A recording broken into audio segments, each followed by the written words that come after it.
नमस्कार मेरे प्यारे दोस्तों, मैं आप सभी का अपने चैनल पर एक बार फिर तहे दिल से स्वागत करता हूं। आपने हमारी दो कहानियां सुनी, वक्त की सह, दूसरी थी हे पगली, जिसका आपकी तरफ से हमें बहुत प्यार मिला। मुझे उम्मीद है आपको पसंद आई होगी। उसी क्रम में आज मैं एक नई कहानी के साथ आपके मनोरंजन के लिए उपस्थित हूँ। आप सभी के प्यार के लिए मैं अपनी पूरी टीम की तरफ से शुक्रिया अदा करता हूँ। आज मैं आपके साथ नई कहानी जिसका शीर्षक है एक नज़र का प्यार साझा कर रहा हूँ। बादलों की गरज से घबराई हुई वो मेरे गले से लग गई थी, एकदम सहमी हुई थी। हल्की बारिश की बूंदों ने उसे भिगो रखा था। छोटा सा चेहरा, काले घने बाल कुछ हल्के रंग से रंगे हुए प्रतीत हो रहे थे। वो एकदम रात जैसी स्थिति में आए दिन में वो चाँद जैसी लग रही थी। कितना कुछ हुआ उस एक जोर की गरज से। बादलों ने आज तक तो पृथ्वी को हमेशा पानी ही दिया था, लेकिन ये चमत्कार कैसे हो गया था। उसने बहुत प्यार से मेरे शरीर को पकड़ रखा था। मैं अपने हाथ को खुद से दूर कर देना चाहता था, कहीं उसके भीगे बदन पर मेरे हाथ लिपट ना जाएं। इस कदर वो क्यों डर गई थी। मैं मुनार की वादियों में संध्या के समय निकला था। बस घर पर सारे काम ख़त्म करके सोचा था थोड़ा सा घूम के आऊँगा, और काका की चाय भी तो पीना था। घर से कुछ ही दूर पर नुक्कड़ से थोड़ा दाएँ चलने पर काका की चाय वाली दुकान आती थी। वैसे तो काम की वजह से वहाँ बार बार जाना नहीं हो पाता था, लेकिन जैसे ही मौका मिलता था मैं हर हालत में काका की चाय की चुस्की नहीं छोड़ना चाहता था, या यूं कहूँ नहीं छोड़ता था। उसी क्रम में आज भी निकला था। काका की चाय इतनी प्रसिद्ध हो गई थी कि बहुत लोग दूर दूर से आते थे। वो मिट्टी वाले मटके में पकाते भी थे और गिलास की जगह कुल्हड़ का उपयोग करते थे। आज संयोग ही माना जा सकता है। शाम को मैं घर से निकलने के लिए तैयार हुआ तो हल्की बारिश ने मेरा साथ देने का निर्णय लिया। फिर मैं अपनी तन्हाई को त्याग कर अपनी संगिनी बना बारिश की घर से साथ निकल गया। मैं पैदल चलने का ही निर्णय लिया था। थोड़ा वॉक हो जाएगी और थोड़ा समय भी प्रकृति के साथ बारिश के साथ व्यतीत कर लूँगा, ऐसा मन बनाया था। धीरे धीरे चलते चलते मैं काका की दुकान पर पहुंचा ही था कि मौसम का मिजाज बदल गया था। काले बादलों ने अचानक दिन को रात में बदल दिया था। एकदम से तेज चमक, तेज गरज के साथ बारिश की बूंदों ने अपनी रफ्तार बढ़ा दी थी। दुकान पर आज मैं अकेला था। उस चाय वाले काका के अलावा बादल घने हो रहे थे। बारिश हर मिनट विकराल रूप धारण कर रही थी। मैंने चाय की पहली चुस्की ली थी कि एक स्कूटी की आवाज़ मुझे सुनाई दी। मैंने उस तरफ कुछ विशेष ध्यान नहीं दिया। मैं अपनी चाय पर ध्यान लगाना चाहता था और वैसा ही किया। स्कूटी एकदम से आकर दुकान के बिल्कुल सामने रुकी। फिर मेरा उस तरफ देखना लाजमी था। एक खूबसूरत चेहरा मेरी आंखों के सामने था।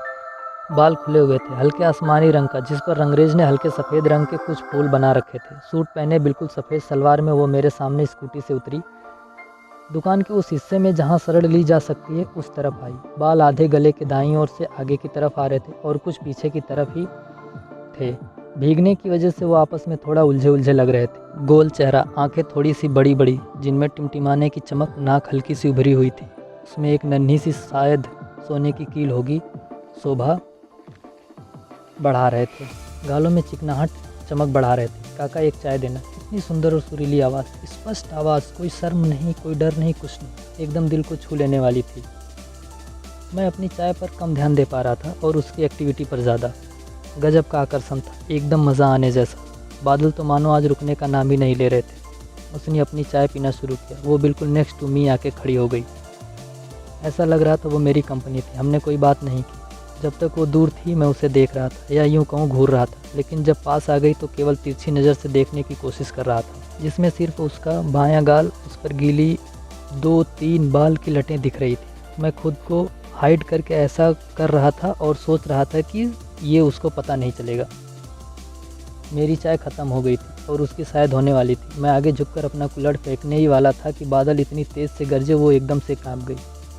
बची चाय उसके हाथ से छूट गई। वो मेरे गले कब लिपट कर खड़ी हो गई। उसकी धड़कन बहुत तेज़ चल रही थी, मुझे पता ही नहीं चला। मेरी हिम्मत नहीं हो रही थी कि मैं अपने हाथों के घेरे में उसे ले सकूं। वो चिपकी रही। एक के बाद एक कई बार बादलों ने गरजना जारी रखा था। वो अपनी पकड़ को और मजबूत बना रही थी। वो इतनी डरी हुई थी कि बताना मुश्किल हो रहा था। कुछ समय पहले उसका अलग ही स्वभाव था, अब एकदम अलग। मैं इंतज़ार करते करते अंत में उसे अपने बाहों के घेरे में ले लिया, जिससे शायद उसे हिम्मत आई होगी। उसने कांपना बंद कर दिया था। हम ऐसे ही एक दूसरे से बिना कुछ बोले लिपटे रहे थे। कितना पुराना प्यार प्रतीत हो रहा था। कितनी तड़प लग रही थी, कितना विश्वास था, कितनी समझ थी। काका ने एक को देखा, मैं झेप गया। लेकिन यह एहसास जीवन में पहली बार, शायद आखिरी बार भी था। बादलों ने गरजना कम कर दिया, लेकिन बारिश की रफ्तार बहुत तेज़ हो गई थी। वो मुझसे दूर हटी, हल्की तिरछी नज़र से मेरी तरफ देखा, हल्की सी मुस्कान दी और अपने पर्स से काका के पैसे देने के लिए निकालने लगी। मैं कुछ समझ नहीं पा रहा था, ये सच है या सपना है, क्या है पता नहीं। उसने काका को पैसे दिए, अपनी स्कूटी की तरफ लपक कर बढ़ी। बारिश हल्की हो गई थी, मैं उसे देख रहा था। उसने अपनी स्कूटी स्टार्ट की और एक तेज़ उसी अंदाज वाली आवाज़ में लव यू कहा, फिर से उसी मुनार की वादियों में खो गई। मैं सपने जैसे सच से जगा और काका को उनके पैसे देकर घर की ओर मुड़ा।